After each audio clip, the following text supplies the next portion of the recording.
శ్రీమాత్రే నమః. శ్రీ గురుభ్యో నమః. 2026వ సంవత్సరం ఎలా ఉంటుంది? గత సంవత్సరం లాగే ఉంటుందా? గత సంవత్సరంలో పంచభూతాలకి సంబంధించి ప్రమాదాలను చూసాం. వాయుపరమైనటువంటి ఆకాశంలో ప్రమాదాలు, అగ్ని సంబంధితమైనటువంటి ప్రమాదాలు, రోడ్డుపై బస్సులు తగలబడిపోవడం, నీళ్లలో జనాలు కొట్టుకుపోవడం, భూమంతా కంపించి పర్వతాలన్నీ కూడా పడిపోవడం. అలాగే 2026వ సంవత్సరం ఎలా ఉంటుంది? అమెరికా లాంటి అత్యున్నతమైనటువంటి దేశాలు సైతం ముక్కలు ముక్కలు కాబోతుందా? అలాగే మన యొక్క గ్రహస్థితులను బట్టి ద్వాదశ రాశుల వారికి ఎలా ఉండబోతుంది? ఉద్యోగాలు ఎలా ఉంటాయి? రైతుల పరిస్థితి ఏమిటి? అసలు ధరలు ఎలా ఉంటాయి? మనం ఏమన్నా కొనుక్కోవచ్చా? ఇలాంటివన్నీ అంశాలు కూడా ఈ ఫుల్ వీడియో కింద ఉన్న లింక్లో ఉంటుంది. అందరూ కూడా చూడండి.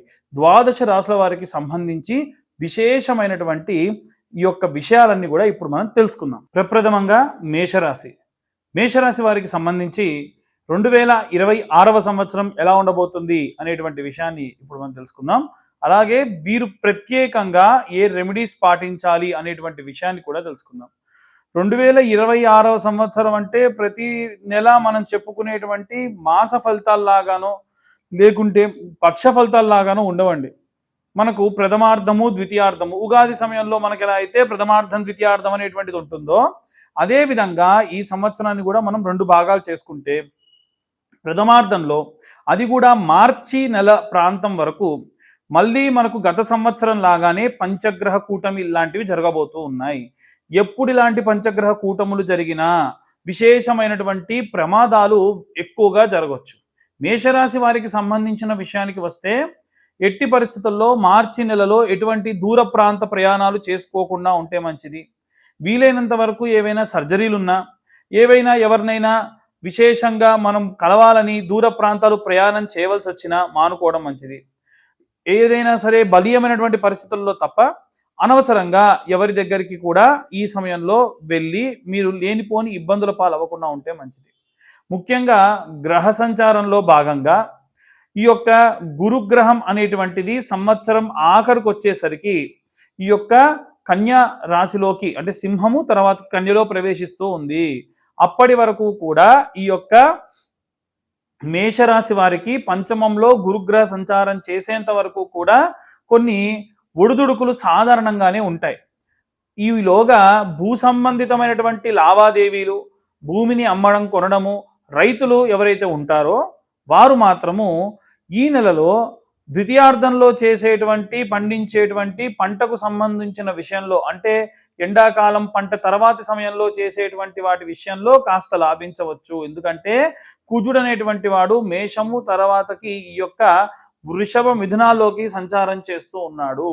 అప్పటి వరకు కూడా ఈ మేషరాశి వారికి కొన్ని రకాలైనటువంటి ఇబ్బందులు ఉంటాయి. ఎందుకంటే 12వ స్థానంలో కుజుడు సంచారం చేసిన, అలాగే 9వ స్థానంలో కుజుడు సంచారం చేసిన వీరికి వచ్చేటువంటి లాభాలు పూర్తి స్థాయిలో రావు. ఇంకోటి ఏమిటంటే మనకు ఖర్చుతో కూడుకున్నటువంటి స్థానం 12వ స్థానంలో కుజుడు సంచారం చేస్తే ఖచ్చితంగా వీరికి భూమికి సంబంధించి ఇన్వెస్ట్మెంట్ పెట్టేటువంటి దిశగా వెళ్తూ ఉంటారు. సో ఓవరాల్గా చూసుకుంటే వీలైనంత వరకు కూడా ఈ యొక్క కుజగ్రహానికి సంబంధించినటువంటి అధిపతి కనుక మేషరాశి వారికి భూ సంబంధిత లావాదేవీల్లో ఓ మోస్తారుగా ద్వితీయార్థంలోనే లాభిస్తూ ఉంది. అంటే జూన్ తర్వాతి ప్రాంతంలోనే ఎక్కువగా లాభిస్తూ ఉంది. అలాగే ఎవరైతే ఏవైనా సరే ప్రభుత్వ సంబంధిత ఉద్యోగాలకు సంబంధించి కానీ ఏవైనా రాజకీయ సంబంధిత విషయాల్లో ఉన్నటువంటి వారు కానీ చాలామంది వారి యొక్క పర్సనల్ జాతకానికి సంబంధించి మాత్రమే పరిగణలోకి తీసుకోవాలి. రీసెంట్గా చాలామంది ఇప్పుడు వచ్చేటువంటి రాజకీయాలకు సంబంధించి ఎలక్షన్స్ జరుగుతున్నాయి. అది సర్పంచ్ ఎలక్షన్స్ కానివ్వండి, అలాగే ఈ ఎంపీడీఓ ఎంపీడీసీ ఎలక్షన్స్ ఏవో ఉంటాయంట కదండి. ఆ ఎలక్షన్స్లో విశేషంగా పాల్గొంటూ నాకు బాగుంటుందా అని అడుగుతున్నారు. జాతకంలో సూర్యుడు యోగించక ఉంటే మీరు ప్రయత్నించి డబ్బు మోసపోవడం జరుగుతుంది. ఎట్టి పరిస్థితుల్లో ఎవరైనా ఇప్పుడిప్పుడే రాజకీయాల్లో ఉండేటువంటి వాళ్ళు వెళ్ళకండి. చాలా మందికి రాజకీయం యోగిస్తుంది, కానీ ప్రత్యక్ష రాజకీయాలు వీళ్ళకు పనికిరావు. నామినేటెడ్ పోస్టులు వీళ్ళకి పనికొస్తాయి. లేదా ఎవరన్నా ఒక అభ్యర్థిని నిలబెట్టి వెనకాల ఉండి చక్రం తిప్పేటువంటి వాళ్ళు ఉంటారు. అర్జునుడిని రథంపై కూర్చోబెట్టి కృష్ణుడు ఎలా అయితే చక్రం తిప్పారో రాజకీయ సంబంధితమైనటువంటి విషయాల్లో ఉన్నటువంటి వారు కూడా అదే విధంగా విశేషమైనటువంటి చక్రాధిపత్యం చేస్తారు. మనం ఎప్పుడూ కూడా కింగ్ మేకర్స్గా ఉండాలి, అలాగే తప్ప కింగ్గా ఉండాలి అనుకుంటే విపరీతమైనటువంటి నష్టం జరుగుతుంది.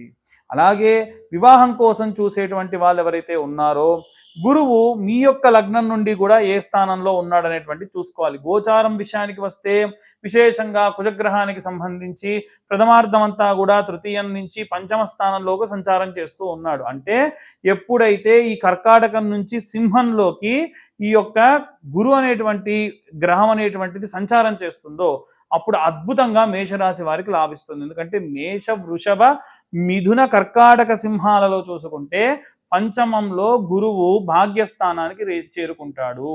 ఆ ప్రకారంగా ఉద్యోగస్తులకు ఉద్యోగాలు రావడము, సంతానం లేని వారికి సంతానము, వివాహం కాని వారికి వివాహము, ఇవంతా కూడా మొదటి 3వ నెల నుండి ప్రారంభించి 8వ నెల వరకు కూడా గ్రహ సంచారంలో భాగంగా జరిగేటువంటి విషయాలు.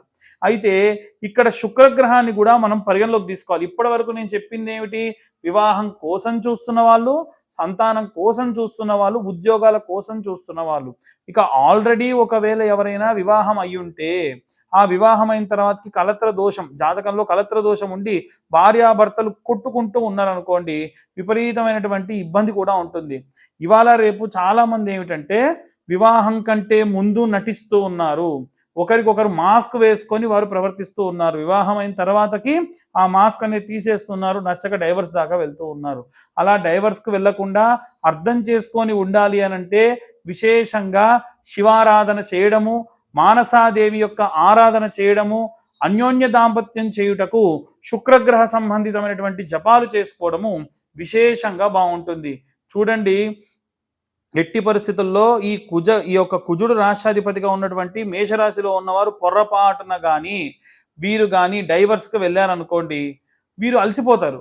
అలసిపోయి ఎందుకు వచ్చాను రా బాబు, ప్రశాంతంగా ఈ ఇబ్బంది ఏదో మా వారితోనే లేదా మా ఆవిడతోనే పడుంటే హ్యాపీగా ఉండేటువంటి వాడిని అరే ఇప్పుడు ఇంత ఇబ్బందుల్లో ఉన్నాను అనేటువంటి భావంలో ఉంటారు. ఎట్టి పరిస్థితుల్లో ఆ వైపుకు వెళ్లకుండా ఉంటే మంచిది. ఓవరాల్గా చూసుకుంటే వ్యాపారానికి సంబంధించి బుధుడు సౌమ్యుడండి. ఏ గ్రహంతో కలిస్తే ఆ గ్రహ లక్షణాల్ని ప్రకటిస్తూ ఉంటాడు. అందుకే సౌమ్యం సౌమ్య గుణోపేతం తంబుదం ప్రణమామ్యహం. వ్యాపారస్తులు అంతే కదండి, తన వ్యాపారం బాగుండాలంటే నోరు మంచిగా ఉంచుకుంటారు. నోరు మంచిదైతే ఊరు మంచిది అవుతుంది. దాన్ని బట్టి ఆటోమేటికల్గా ఊరందరూ కూడా మంచివాడిగా ఉండి ఉన్నత వ్యాపారం చేసుకుంటారు. కాబట్టి వ్యాపారం చేసే వారందరూ కూడా బుధగ్రహ సంబంధితమైనటువంటి వెంకటేశ్వర స్వామి, ఆయనకు అధిదేవత కాబట్టి వెంకటేశ్వర ఆరాధన చేయడం విశేషమైనటువంటి సత్ఫలితాన్ని ఇస్తుంది. ఓవరాల్గా చూసుకుంటే మేషరాశి వారికి ఉగాది వరకు ఒకలా, ఉగాది తర్వాతకి ఇంకోలా, అది కూడా ఉగాది నుండి 6 నెలల నుండి 8 నెలల వరకు చాలా బాగుండడము. ముఖ్యంగా విశేషంగా రాజకీయ, సినీ రంగాల్లో ఉద్యోగస్తులు, అలాగే రైతులు, చేతి వృత్తులు చేసేటువంటి వారికి సంబంధించి యోగ్యంగా ఉంటుంది. సంవత్సరంలో 9 నెలలు యోగించడం అంటే బాగుందని చెప్పుకోవాలి. సో వీరు చేయవలసినటువంటి రెమెడీస్ ఏమిటి అనంటే, వచ్చేటువంటి సంవత్సరంలో త్రయోదశి శనివారం నాడు వచ్చినప్పుడు తిలాహోమాలు చేయడం, శనికి నువ్వుల నూనెతో అభిషేకం చేయడం. ఎందుకంటే ఏలిన నాటి శని ఇప్పటికే దాని ప్రభావం ప్రారంభమైపోయింది. దాని వలన భార్యాభర్తలకు గొడవలు, చికాకులు ఇవన్నీ కూడా విశేషంగా జరుగుతాయి. కాబట్టి ఓకే, ఇంకా ఏవైనా సరే ప్రతి శుక్రవారం కూడా చిన్న గౌరమ్మను పసుపుతో తయారు చేసుకోవడము, ఆ వారం అంతా కూడా కుంకుమార్చనలు చేయడము, మీ భర్త వ్యాపారం చేసినా మీరేమైనా వ్యాపారం చేస్తున్నా కుబేర కుంకుమతో అభిషేకం చేయడము, అలా అభిషేకం చేసినటువంటి పదార్థాన్ని తీసి నిత్యం బొట్టుగా ధరించడము, ఇలా శుక్రవారం నుంచి శుక్రవారం వరకు చేయడం వల్ల విశేషమైనటువంటి సత్ఫలితాలు పొందవచ్చు. ఓవరాల్గా మేషరాశి వారికి అద్భుతంగా ఉంది. ఇవన్నీ కూడా మనం గోచార రీత్యా చెబుతున్నటువంటి విషయములు మాత్రమే. ఎవరైనా డీటెయిల్డ్గా జాతకం కావాలి అనుకుంటే మీ పేరు, date of birth, time, place కింద ఉన్న నెంబర్కి వాట్సాప్ చేయండి. 2026వ సంవత్సరంలో 2025 రూపాయల నుండి 2500 రూపాయల వరకు చేసేటువంటి అవకాశం. ఎందుకంటే మాకు జాతకం రాయడానికి ఒక రోజంతా సమయం పడుతుంది. కాల్ చేస్తున్నటువంటి వాళ్ళు చాలా తొందర పెడుతూ ఉన్నారు. ఎట్టి పరిస్థితుల్లో కాస్త సమయం పడుతుంది. కాస్త టైం తీసుకొని డీటెయిల్డ్గా జాతకం 70 పేజీల్లో ఇచ్చి మీతో మాట్లాడడం కూడా జరుగుతుంది. ఆసక్తి కలవారు కింద ఉన్న నెంబర్కి కాంటాక్ట్ చేయండి. సర్వేజన సుఖినో భవంతు. స్వస్తి.